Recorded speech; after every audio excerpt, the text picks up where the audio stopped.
gostei de admitir isso, mas aquela sexta-feira mudou tudo na minha vida. Chovia lá fora como se o céu tentasse avisar sobre algo que eu ainda não podia entender. O apartamento estava quase silencioso, exceto pelo som da água batendo no vidro da janela do quarto. Marcelo, meu marido, permanecia sentado na poltrona do canto, pensativo, segurando um copo de água como se fosse algo muito mais forte. A luz amarela do abajur deixava o rosto dele dividido entre luz e sombra, um contraste estranho. Como se metade dele guardasse algo que nunca ousou revelar. Foi aí que ele me chamou. Camila, vem aqui, por favor. A voz dele soou baixa demais, quase um pedido de socorro. Me sentei na beira da cama, observando a expressão dele afundada em preocupação. Amor, o que houve? Ele respirou fundo, como quem tenta escolher as palavras corretas para não derrubar tudo ao redor. Eu preciso te perguntar algo, e preciso que você seja absolutamente sincera. Meu coração disparou. Pode falar. Você já idealizou alguém além de mim? Não fisicamente. Quero dizer, já imaginou outra presença, outra voz, outro jeito que não fosse o meu? A pergunta me pegou de surpresa. Não era ciúme. Parecia medo. Medo de perder algo que, até então, ele acreditava possuir por completo. Respirei devagar. Amor, somos humanos. Todo mundo, em algum momento, já se perguntou como seria se a vida tivesse seguido outro caminho. Ele apertou os dedos no copo, quase deixando escapar. E se esse caminho tivesse nome? E se fosse alguém que eu conheço? Meu estômago gelou. Meu passado não era um lugar que eu gostava de revisitar. Mas antes que eu pudesse responder, ele se inclinou para frente, olhou fixamente nos meus olhos e disse: Camila, desde quando isso existe entre você e ele? Senti minhas pernas formigarem. Marcelo, você encontrou o quê? Ele fechou os olhos, como se a verdade ainda doesse só de lembrar. Encontrei seu celular antigo. O que você disse que perdeu? Ele ligou. Tudo estava lá. Meu coração caiu no chão. Mensagens, conversas apagadas. Só Deus sabia o que ainda havia naquele aparelho. Marcelo, eu posso explicar. Explicar o quê? Que você escondia isso de mim há anos? Que vocês se falavam, se encontravam? A voz dele falhou. Não de raiva, mas de um sentimento que eu não conseguia identificar. Ele se levantou devagar. Camila, você tinha algo com meu pai. Naquele instante senti o tempo parar. Não havia mais chuva, não havia mais luz. Só nós dois e o peso de algo que nunca deveria ter sido descoberto daquele jeito. Engoli em seco. Marcelo, eu nunca quis que você descobrisse assim. Então é verdade. Sim, mas não do jeito que você está imaginando. Ele passou as mãos no rosto, caminhando de um lado ao outro, como se procurasse ar. 3 anos, Camila. 3. Antes de você me contar qualquer coisa sobre as confusões, medos, inseguranças, você já tinha segredos com Ellie. Senti as lágrimas queimarem, mas eu sabia que esse momento chegaria um dia. Marcelo, eu era jovem. Eu era insegura. Eu não sabia como lidar com a admiração que ele demonstrava. Era confusa, errada, eu sei. Mas eu me sentia vista pela primeira vez. Vista? Ele me encarou com dor. E eu? Eu nunca fui suficiente para você ser sincera? Fiquei em silêncio. Não havia resposta simples. Nada que pudesse diminuir o impacto do que ele descobriu. Ele se sentou no sofá da sala, como se tudo aquilo tivesse drenado suas forças. Fui até ele devagar. Marcelo, eu tô aqui. Olha pra mim. Ele ergueu os olhos, vermelhos, cheios de mágoa. Camila, eu preciso entender. Preciso que você me conte exatamente o que aconteceu. Sem rodeios, sem esconder. A verdade inteira. Sentei ao lado dele, tentando manter a voz firme. Tudo começou em um jantar na casa dos seus pais. Eu tinha 22 anos, tímida, tentando impressionar. Ele me tratou como se eu fosse alguém especial, alguém brilhante, e por um momento, eu acreditei nisso. Marcelo apertou as mãos, ouvindo cada palavra como se estivesse sendo esculpido por elas. Eu era imatura. Confundi admiração com afeto, e quando percebi já tinha ido longe demais emocionalmente. Mas eu julgo emocionalmente. Nunca passou disso. Ele fechou os olhos. Você deveria ter me contado. Eu sei. Mas por que continuou escondendo? Porque eu tinha medo de você desistir de mim. O silêncio tomou conta da sala, um silêncio que parecia gritar.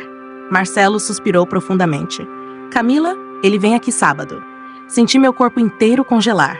Como assim ele vem aqui? Eu chamei ele. Por quê? Ele me olhou tão profundamente que senti algo dentro de mim quebrar. Porque eu quero ouvir a verdade da boca dele também. E naquele momento, percebi que a maior tempestade ainda estava para começar. Parte 2. 200 linhas. Continuação direta, mesma intensidade, final com virada e mistério. Totalmente seguro. O sábado chegou pesado, como se o ar tivesse engrossado durante a semana. Cada minuto que passava parecia demorar mais do que o anterior. Eu não dormi direito. Marcelo também não. Dormíamos no mesmo lugar, mas não no mesmo estado de espírito. Quando a campainha tocou, meu corpo inteiro estremecia. Marcelo caminhou até a porta lentamente, com o semblante de alguém prestes a enfrentar um fantasma. Abriu. Seu pai entrou. Sorriso discreto. Postura impecável. E aquele ar de quem sempre sabe mais do que demonstra. Boa tarde.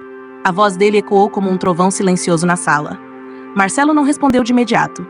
Ele apenas fez um gesto para que o pai entrasse. Eu permaneci no sofá, tentando controlar as mãos para que não tremessem tanto. Camila. Meu sogro me cumprimentou como se nada estivesse acontecendo. Eu respirei fundo. Olá. Marcelo se posicionou entre nós dois como um juiz prestes a ouvir testemunhas em conflito. Pai, precisamos conversar, e dessa vez sem rodeios. O homem ergueu uma sobrancelha, como se já esperasse aquilo. Imagino que seja sobre o que encontrou no celular. Marcelo respirou fundo, tentando manter a postura. Eu quero que você me diga exatamente o que houve entre vocês. Tudo que você nunca me contou. Meu sogro se virou para mim, não para ele. Camila, você quer falar primeiro? Meu peito apertou. Não, fale você. Desta vez eu quero ouvir como você interpreta tudo isso. Ele se aproximou devagar, sentando-se na poltrona onde Marcelo costumava pensar nas noites silenciosas. Camila tinha 22 anos.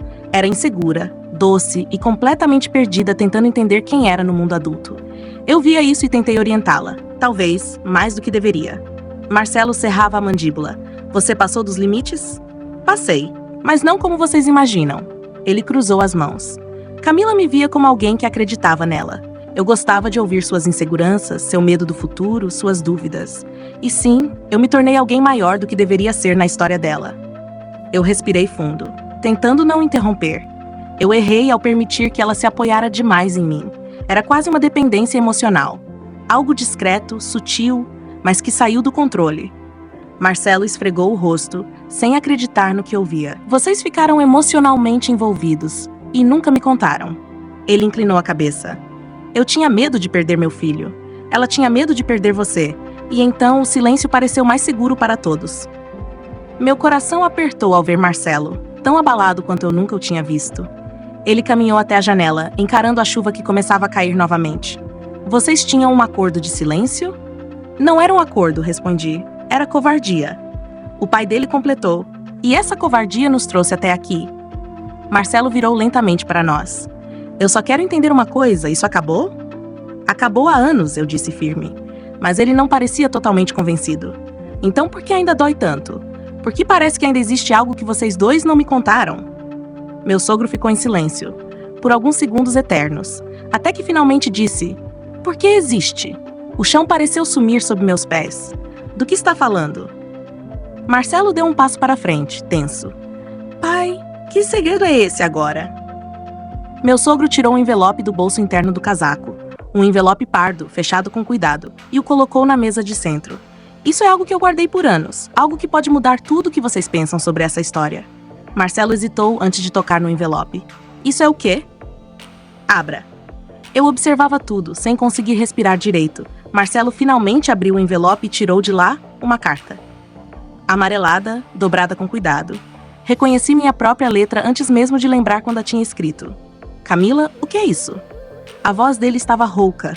Meu coração afundou. É uma carta que eu escrevi anos atrás. Meu sogro completou. Uma carta que ela me deu quando tentou cortar totalmente o contato. A carta que ela achou que eu teria destruído. Marcelo começou a ler. E a cada linha seu rosto mudava. Eu não lembrava dessa carta, eu sussurrei. Marcelo terminou a leitura. Seus olhos estavam cheios d'água, mas não de tristeza. De algo mais complexo, algo que eu não sabia nomear. Camila, aqui você diz que sempre quis me contar a verdade, mas não tinha coragem. Que eu era a única pessoa que poderia decidir se o nosso casamento sobreviveria à verdade. Que você nunca teve intenção de continuar presa ao passado, que queria ser livre dele. Eu olhei para baixo. É verdade. Meu sogro respirou fundo. Eu guardei essa carta porque, apesar de tudo, eu sempre soube que ela escolheu você, Marcelo. E eu nunca quis ficar entre vocês. Marcelo se sentou lentamente. O silêncio voltou pesado, mas desta vez não era destrutivo, era revelador. Transformador, ele olhou pra mim, pela primeira vez com clareza, com humanidade. Camila, você errou. Ele errou. Mas você tentou me contar, mesmo que tenha guardado pra si depois. Engoli o choro. Eu tentei, mas eu falhei. Marcelo então fez a pergunta que eu jamais esquecerei. E agora, o que fazemos com tudo isso? Meu sogro se levantou, caminhou até a porta. Antes de sair, disse apenas: a verdade completa liberta, Marcelo, mas também exige coragem para continuar. A porta se fechou, e nós dois ficamos ali, sentados, atravessados por memórias, feridas e revelações. Eu respirei fundo. Marcelo, você quer continuar? Ele me olhou nos olhos e sorriu pela primeira vez em dias. Camila, isso tudo dói, mas é estranho. Pela primeira vez, eu sinto que posso realmente te conhecer, sem sombra, sem mistério, sem medo. Eu segurei sua mão. Então a gente continua? Ele respondeu: continua, mas tudo diferente agora. E naquele instante percebi: o fim da tempestade não era o fim da história. Era o começo de uma nova, completa, imperfeita, real. E para quem acha que isso termina aqui, não imagina o que ainda estava por vir. Porque algumas histórias não acabam quando a verdade aparece. Elas apenas revelam o próximo capítulo.